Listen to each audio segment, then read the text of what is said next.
সৈয়দুল ইস্তিগফার আমার সাথে বলবেন আল্লাহুম্মা আনতা রাব্বি লা ইলাহা ইল্লা আনতা খালাকতানি আনা আবদুক ওয়া আনা আলা আহদিক ওয়া ওয়া'দিকা মাস্তাতা'ত আউযু বিকা মিন শাররি মা সানা'ত আবু'ু লাক বিনি'মাতিকা আলাইয়া ওয়া আবু'ু বিযানবি ফাগফিরলি فإنه لا يغفر الذنوب إلا أنت।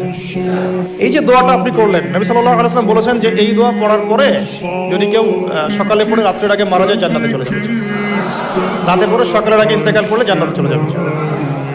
এটা যদি না পড়েন অ্যাটলিস্ট এতটুকু আস্তাগফিরুল্লাহ আল্লাযী লা ইলাহা ইল্লা হুয়াল হাইয়ুল কাইয়্যুম ওয়া আতুবু ইলাইহি, এইটুকু। আর এটাও যদি না পড়েন, না পড়াটা একটু লজ্জার যদিও বা, যদি না পারেন তাহলে বলবেন আস্তাগফিরুল্লাহ ওয়া আতুবু ইলাইহি, আস্তাগফিরুল্লাহ ওয়া আতুবু ইলাইহি। আসুন।